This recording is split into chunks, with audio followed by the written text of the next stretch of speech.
नमस्कार दोस्तों, मैं हूं योगेश राणा और सवाल यह है कि वरुण गांधी का नया अवतार किसके खिलाफ है।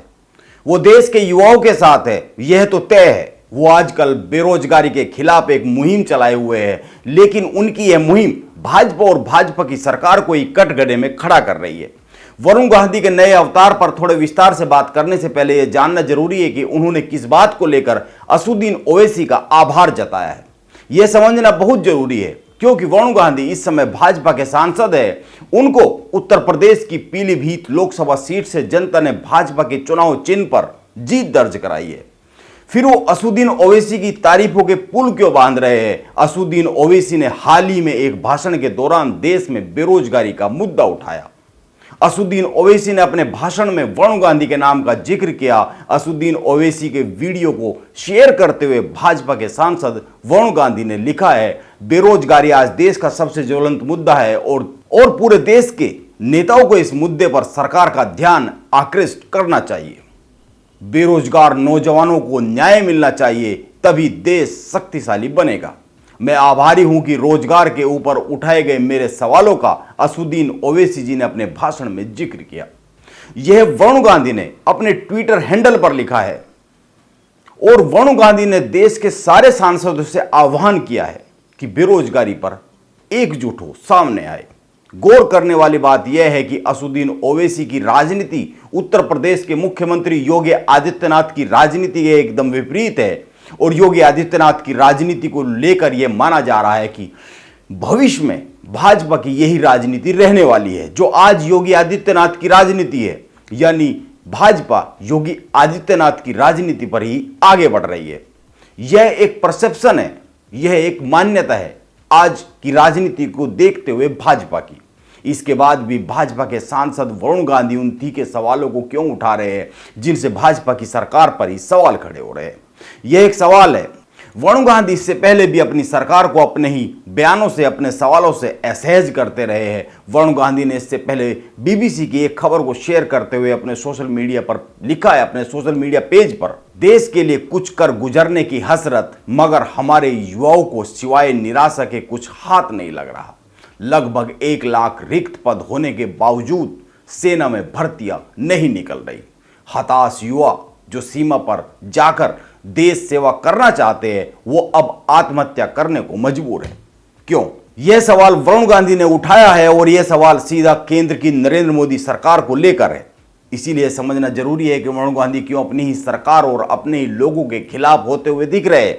यह सच है कि आज देश में बेरोजगारी एक बड़ा मुद्दा है और कांग्रेस भी इस मुद्दे को उस तरह से नहीं उठा पा रही है। पूरी कांग्रेस राहुल गांधी के इर्द गिर्द सिमटी हुई है और जमीनी मुद्दों को उठाया नहीं जा रहा है।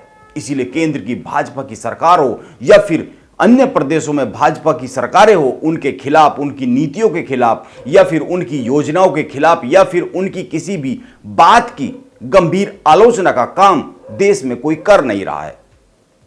जो भाजपा और भाजपा की सरकारें कहे और समझा रही है, उसी को अंतिम सत्य मानने के सिवाय जनता के पास कोई विकल्प नहीं है, क्योंकि आज देश में विपक्ष बेजान है और विपक्ष जब आज की भाजपा सरकारों का विश्लेषण नहीं कर रहा है, उनकी आलोचना नहीं कर रहा है, तो ऐसे दौर में मेरा मानना है कि वरुण गांधी इस बात को बखूबी समझ रहे हैं।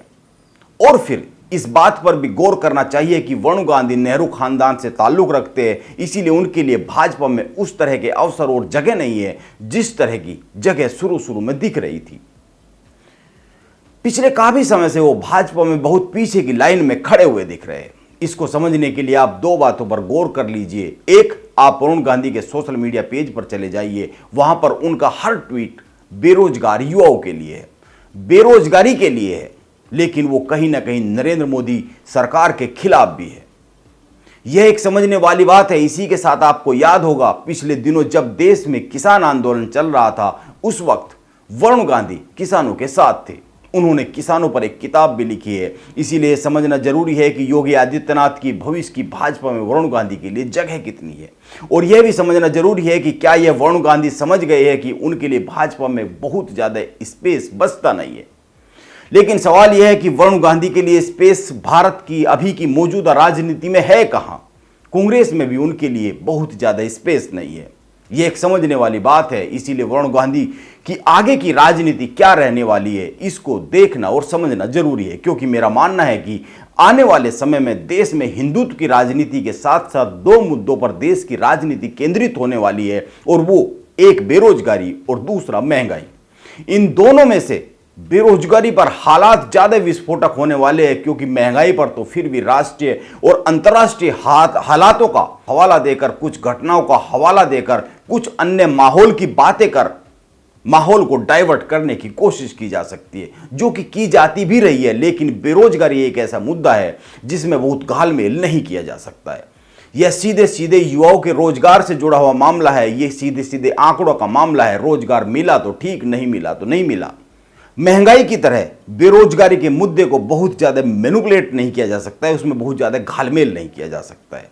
वो एक सीधी सीधी सी बात है। इसीलिए मेरा मानना है कि वरुण गांधी ने वो लाइन पकड़ी है जिससे देर सवेर भाजपा और भाजपा की सरकारें चिंता में आने वाली है, और यह लाइन आने वाले समय में देश की राजनीति का केंद्र बिंदु बनने वाली है। इसीलिए क्या यह कह सकते हैं कि आने वाले समय में वरुण गांधी और भाजपा एक दूसरे के सामने आमने सामने खड़े होने वाले हैं? यह समय की बात है, इसीलिए इसको समय पर ही छोड़ देते हैं, क्योंकि इसका जवाब समय ही देगा। लेकिन वरुण गांधी के तेवर को देखते हुए यह एक सोचने वाली बात है कि क्या भाजपा वरुण गांधी को 2024 के लोकसभा चुनाव में पीलीभीत से सांसदी का टिकट देगी? यह एक सवाल है। नमस्कार, आप बने रहे मेरे साथ।